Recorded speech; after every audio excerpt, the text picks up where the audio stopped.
Mexico. All I'm saying. Hey everybody, and thank you for watching another video. My name is Merge, and welcome to the Breaking Bad What If series that I call the Heisenverse, a series where I make a change somewhere in the Breaking Bad or Better Call Saul timeline and see how that one change ripples throughout the entire universe. And in this video, we're going to expand upon Huel's throwaway line about him and Kuby wanting to take Walter's money and go to Mexico. And I'm sure that even Vince Gilligan himself meant for that line to be a joke, but what if they were able to pull it off? Do you think they would actually get away with it? Would Saul be the one to blame? And how much would this change the events of Ozymandias? Well, that's what we're here to find out. And before we get started, if you could leave a like on this video to support the channel, I'd appreciate it. Now, let's get into it. After being outed as Heisenberg, Walter leaves Hank's garage now sporting a black eye, and before getting in his car, he turns around to face Hank one last time. And with no words said, they both have an understanding of each other more than they ever had before. And as the garage slowly begins to close, Walter would then quickly get into his car to call Skylar as he backs out the driveway. But when she doesn't answer right away, he calls the car wash while looking over to see Hank stepping outside and also talking on the phone. And realizing that Hank may have gotten to her first, Walter peels away from the neighborhood to prepare for the worst, and with his money being the only evidence that can be used against him, while making his way over to Saul's office, he calls him to say that he has a job for Huel and Kuby and he needs him right away. And Saul tries to slow him down by saying, no problem, what's the rush? And Walter says before hanging up the phone, Hank knows, leaving Saul to scramble in his office to get a hold of the right burner phone. Huel and Kuby make it to the storage locker where they uncover a pile of cash the size of a Volkswagen. And after Huel gives into the urge to channel Scrooge McDuck, he floats the idea to Kuby by saying, Mexico. That's all I'm saying. And Kuby brushes off Huel's offer by mentioning what Walter was capable of with 9 guys in prison. But not even he could pass up the chance to lie in a pile of money that's half his height. And as the two get comfortable, Huel would turn to ask, if he was gonna do it, how would you do it? And again, he brushes off Huel, not trying to entertain his ideas. But when he continues to insist, Kuby gives in and tells him, geez, Huel, alright. If I was gonna do it, I wouldn't just take the money and go to Mexico. You gotta be smart about things. I'd maybe get a tracker, find out where he was gonna take the money, do a little recon, and once I get it, then we go to Mexico. And the two would share laugh at the idea while they stare at the ceiling. But when the laughter fades and it starts to get quiet, the idea doesn't sound so crazy. And Huel looks over to Kuby and tells him, Sky Mall just down the street. We can pick up a tracker on the way back. All's I'm saying. And maybe it's the fact that he's literally lying on millions right now, but Kuby's ready to risk it, and he tells him while cracking a smile, "Oh, screw it. I'm in. But first let's get this money packed up." And together Huel and Kuby will fill 7 barrels worth of money, and before making it back to the office, they would take a detour to the Sky Mall to get a tracker, the same one that Hank used on Gus. And as they put it on the underside of the car, they both know there's no turning back from this, and they're completely okay with that. Over at Saul's office, him and Walter talk strategy now that Hank knows, and with Skylar ignoring his calls to go and speak with him, it puts Walter on edge not knowing what she could be saying. But Saul tries to put him at ease by laying out the facts that Skylar really doesn't know anything, and even if she did say anything to Schrader, there's no evidence other than this money that can be used against them, and once they take care of that, then they'll have nothing. But as Walter emphasizes how Hank knowing isn't nothing, there will be a knock at the back door. And once outside, Walter hops in the van to check if his money's all there. And while he goes through each barrel, Huel and Kuby would try to remain calm with their attention being focused on where they put the tracker and just praying that no one takes notice. But when Walter hands over their cut to Saul and drives away, the nerves really start to kick in as now they have to wait for hours for him to get back. And just a little after midnight, Walter returns with the van looking like he just went driving through the desert. And judging by his appearance plus the time it took for him to leave and come back, they get the idea that he had to bury it. So after Walter and Saul leaves on the washing and returning to the van, Kuby plugs in the tracker to find out where Walter was for the past 7 hours. And after grabbing a couple extra shovels, Huel and Kuby make the over 50-mile trek out to the Indian reservation. And even though they're a little relaxed, they're still terrified not knowing what they could be walking into. But once they get out there and see nothing for miles, they know that they're in the clear. And for the rest of the night, they start to dig until they hit something solid. And after uncovering each barrel, the sun would be rising by the time they finish loading up the van, and they would be exhausted. Because keep in mind, these barrels are at least 250 to 300 pounds each, but becoming millionaires overnight literally gives them the strength to keep going. And as they talk about how they're going to split the money, they kind of rush putting the dirt back knowing that Saul's going to need them soon, especially during these times, a decision that may come back to haunt them. And on their way back into town, they both agree to split the barrels 3 and 3, and with the last one, which is roughly 11 million, they would leave it to Saul, because in the words of Jack Welker, Jesus, what's with all the greed here? It's unattractive. So when they get back into town, they'd buy a truck from Joe's junkyard to store the barrels, and after returning the van and meeting back up at Saul's office, they continue to act like nothing's going on, knowing that in just a few days, they can disappear without suspicion. But only a day later, things take a turn for the worse when Jesse beats up Saul and tries to burn down Walter's house, and leaving both Huel and Kuby with the task of trying to find him. And while waiting at the doghouse for him to show up, Huel gets caught off guard when he's picked up by Gomez and put in the safe house under Hank's orders. But when Saul can't get a hold of his own bodyguard, it causes him to panic, thinking that Jesse may be out for blood. And after stopping by the car wash to let Walter know that Huel's missing, he then calls to warn Kuby that he can't get a hold of Huel, and he tells him to lay low or even get out of town for the next few days. But Kuby wanted to know what Saul knows, questions him by saying, So who do you think got to him? Who do you think? Huel wouldn't just take off like that, but I gotta get back to the office. I'll call you if I get an update, or you call me if you hear anything. Saul says before hanging up, and when Kuby calls Huel and gets no answer, he would head over to the junkyard to get ready to leave town, especially now that he's gotten permission. And on his way over to Joe's, he makes a phone call to somebody and says, "Hey, I need a favor."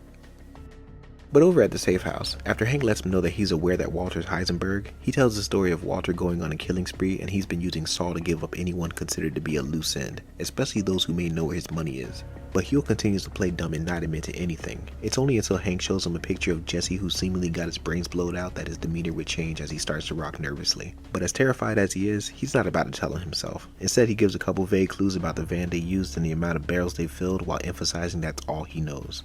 And once satisfied with Huel's information, Hank tells him that he's free to go, but he doesn't recommend it until Walter's been caught. But with no clue as to when that'll be, once Hank and Gomez are gone, Huel goes back and forth with himself about taking his chances out in the streets, because the idea of Saul ratting him out is something he can't accept given all they've been through. And after about an hour of contemplation, he calls their bluff by putting his battery back into his phone, and he tries to get a hold of Saul, but every number he calls gets him nowhere. And while he's still sitting on the couch, he goes to call Kuby next, and before the phone rings twice, Kuby picks up sounding relieved to get this call by saying, "Huel? Oh, thank Christ. Goodman thought Jesse got to you." "Nah, man, even crazier. I got picked up by the feds, and they got me in the safe house because they say that Walter killed Pinkman, and he's looking for us next." Huel explains. "Wait, hold on, so you're in custody right now?" Kuby questions, and Huel tells him while looking out the window, "Well, not exactly. They say I'm free to go, but the way they talking about Saul and Walter, I don't know, man." Huel, let me tell you right now, those feds are full of shit. I just talked to Goodman an hour ago, and him and Walter are still waiting for Pinkman to show. So, if you're free to go, then we should go." Kuby explains, and knowing the DEA is on to Walter, it's only a matter of time before he finds out that his money's gone. So Huel tells him while leaving out the safe house, "Come and get me, Kuby. I'll be at the Taco Cabeza." And Kuby says jokingly before hanging up, "You just make sure you grab enough for the trip, because we got a long ride ahead of us." And while that's going on, after Walter gets a call from Jesse who tells him that he found his money, he drives as quick as he can to the location where it was buried. But when he arrives to find his money's already been dug up, he is beyond frustrated that he just played right into Jesse's hand. So after hanging up the call, Walter gets behind some rocks to hide, figuring that if Jesse brought him out here, he's probably not too far away. And he goes to call Jack for backup. But when a random SUV approaches the area, he peeks around the corner to get a better look while he fills Jack in on what he's seeing. But when he catches Hank and Gomez getting out of the truck along with Jesse, his anger is replaced with confusion as he goes silent on the line. And when Jack is asking him what's going on, or even where he's at, Walter hesitates to answer, not even sure what he should say at the moment. But as he continues to watch from a distance, he gets an idea on how he can use this to his advantage. Because knowing that Hank is so hell-bent on putting him behind bars, that would mean that Jesse would have to go too. And the quicker that Jesse gets put in the system, the faster that Jack can go and take care of him. And as far as the money, if the DEA has it, Walter figures this is good as gone, and he views it as nothing more than a minor setback, because he can easily make the money back by doing a few cooks with Todd, and not to mention that Lydia would pay him whatever to, quote, get the ship back on course. Get the ship back on course. We'll make it worth your while. So after about 40 seconds of silence, Walter tells Jack that there's been a change of plans and to wait for his call. And while Hank and Gomez continue to comb the area, Walter calls Skylar next, and as soon as she answers, Walter says with urgency, "Skylar, I need you to listen to me very carefully." And Walter gives her the specific instructions on what to do while Hank takes him down to the station. And he ends the call by saying, "And don't worry, we're gonna be fine. Trust me." And as he continues to hear Hank's voice call out for him, Walter would stand up with his arms stretched out to give himself up. And as he slowly walks towards Hank, as frustrated as he is that this all happened, he's not going to make it easy for them to put him behind bars. Because if they do have his money, they still have to prove that it's his, and he's not going to say another word until he hears from his lawyer. But while in the middle of getting cuffed, while Hank begins to gloat about how he outsmarted Walter, he lets the only bit of leverage that he has slip when he casually mentions that he doesn't even have the money. Say you save us the busy work, Walt. Point out the spot where you buried your money. And that one detail changes everything for Walter, and it puts him at more of an advantage knowing that all they have is Jesse. And with such little evidence, he wouldn't even need to use the tape. He would just let Hank embarrass himself by trying to take the word of a junkie to try to bring him down. And before he gets put in the back of the truck, Walter looks over to Jesse, who he sees smiling, and he stares back at him for a second before cracking a smile of his own, because he knows what he has planned for his ex-protege. And during the ride down to the station, while Hank continues to hurl jokes and insults, Walter manages to keep his composure without saying a word, because the only thing on his mind right now is who exactly does have his money. And out of nowhere, it hits him. Huel. But instead of getting angry at this revelation, he begins to laugh out loud at the irony that the same person that took his money has no idea that they just saved him from going to prison, and he'd be laughing all the way down to the station in a similar way to when Skyler gave his money to Ted.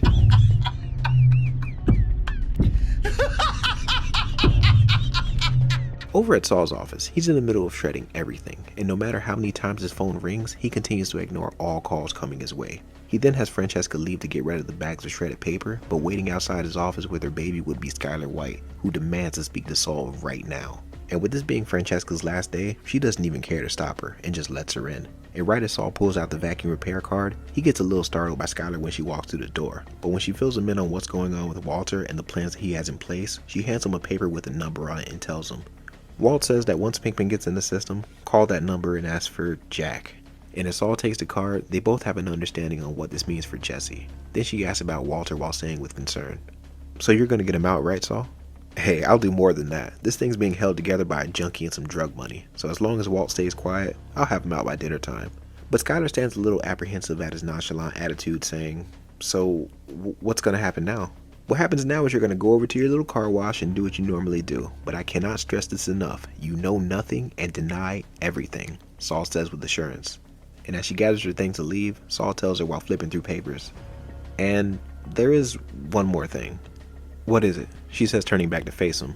"When I'm done with Schrader, I can guarantee you that his time in the DEA is over, and he's lucky if that's all that happens to him. And I know that he's family, but you have to be okay with that if you really want to be done with this," Saul tells her in a serious tone. And while looking down at Holly, she thinks about the thing that she wants the most, and that's having her life back. And although it's not going to go back to what it once was, at least when it's all over, the family can still be together. And she nods her head at Saul for him to do what he has to do, and paying off the joke Saul said about her being the right amount of dirty. Only the very best, with just the right amount of dirty. But as he goes to walk Skyler out the office, he gets another surprise visit, but this time from Ira, who comes in wheeling an unmarked barrel on a dolly, and as he puts it down, Saul questions him by saying, Whoa, what's all this?" And he tells him, "This came from Huel and Kuby, and they just told me to bring it to you." So you heard from Huel?" Saul would ask. And as Ira gets back into his truck, he tells him, "Well, not Huel, but when Kuby called in the favor, he told me to say that it was from both of them, and that was like an hour ago." "Did he tell you anything else?" Saul questions. "He did say something about leaving town, but not much else. Anyways, I gotta get back. Todd called out again, but if I hear anything, I'll let you know," Ira says before driving off. And when Saul gets back into his office and uncovers the barrel, he drops the lid looking in shock at the money. But not because he's suddenly rich, but because he knows who it belongs to. Over at the car wash, Marie comes over with the most smug attitude towards Skyler when she lets her know that Hank's got Walter in custody as they speak. But Skyler would start to act clueless, saying to Marie, Why would Hank have Walt in custody? Is this some kind of joke?" "Don't play stupid, Skyler. What we need to do is tell Flynn the truth," Marie says sternly, but Skyler tells her while still acting clueless. "Tell Flynn what, Marie? I really don't know what you're talking about." And that frustrates Marie to the point of storming out the car wash and threatening never to speak to her again. And it's also poetic how Skyler is now a mirror version of Marie from season 1 when confronted about the shoplifting. I can't really admit to something when I have no knowledge of what it is that I'm admitting. But even when Junior tries to ask her what's going on, she just tells him before leaving, "Ask your mother," then walking out the building.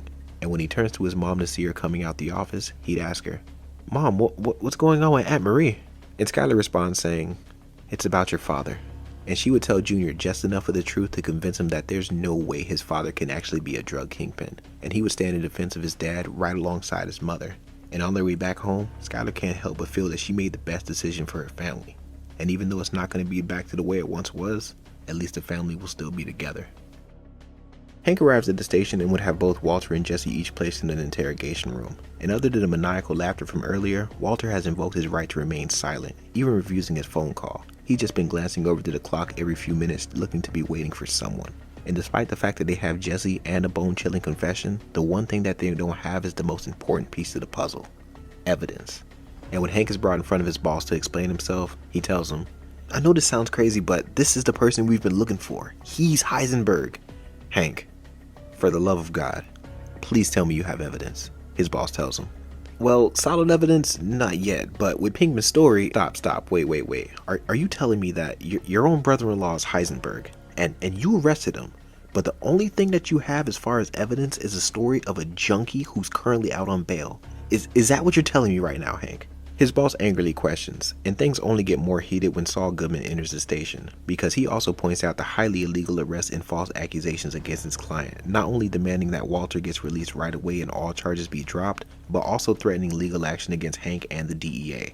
And wanting to avoid another PR nightmare with Hank, he'd be forced to resign effective immediately. And Saul would even have a court order to have Jesse's confession tape suppressed to, quote, protect his client's good name. And in the span of 20 minutes, Walter's able to walk free while Jesse is the one to stay behind bars, and Hank's only chance at catching Walter is gone, right along with his career. But once they get out the station, instead of celebrating the Irish sweepstakes of being a free man, Walter would ask for an update on Jesse. And Saul tells him that he's being transferred to ADX tonight, which is called the Alcatraz of the Rockies, and his friends are going to have him taken care of. And as he continues to drive, Walter changes the subject, saying, "So have you heard from Huel?" No, not yet. Why?"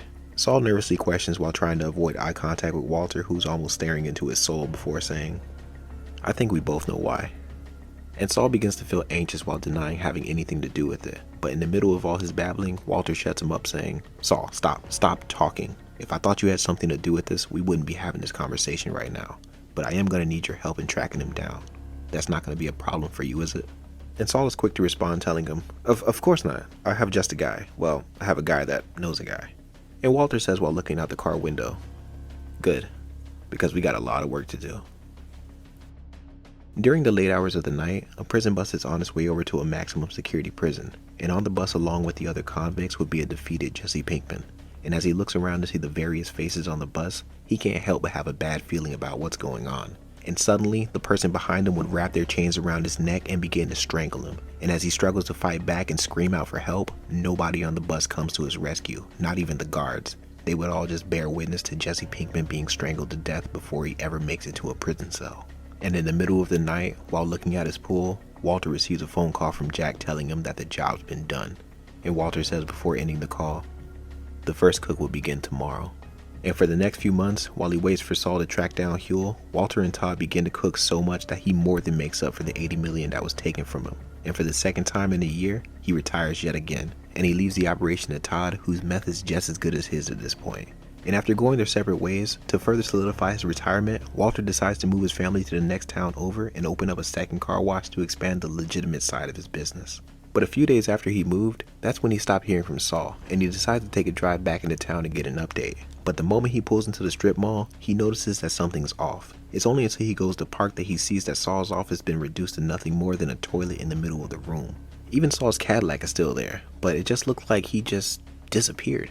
And as Walter sits in a parking lot in front of the now former law office, he's forced to deal with the uncomfortable truth that he not only got played, but he wouldn't even know where to start to track someone like Saul down. And he can choose to spend his time and money to go on a non-stop search to try to find him before the cancer kills him. But after everything he went through with Hank and Jesse to get his freedom, and not to mention cutting ties with Jack and Todd, he just chooses to accept the $80 million setback because when it's all said and done, he didn't lose anything that he couldn't get back. And when he gets a phone call from Skylar, he's reminded of why he did this in the first place.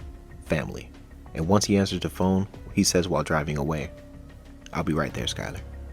But just a few blocks over at the vacuum repair shop, Saul's been held up in the disappearer's basement for the past 2 days, and while scrubbing his name from the billboards and bus benches, Saul sits in bed right across from the over 200-pound barrel of money that he received from Huel, and he lies back in bed smiling that maybe there is honor amongst thieves.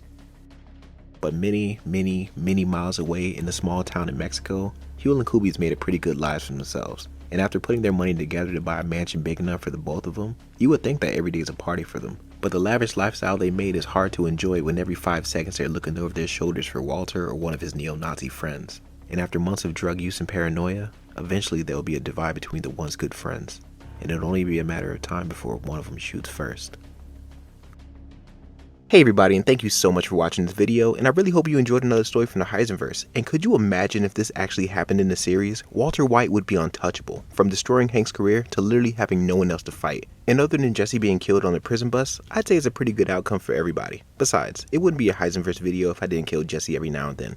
But that's just me. But now I want to hear from you guys. What'd you think of this story? Did you like it? Is there anything that you changed? Whatever it is, let me know down below in the comments and I'll do my best to respond. Until then, my name is Merge. Later.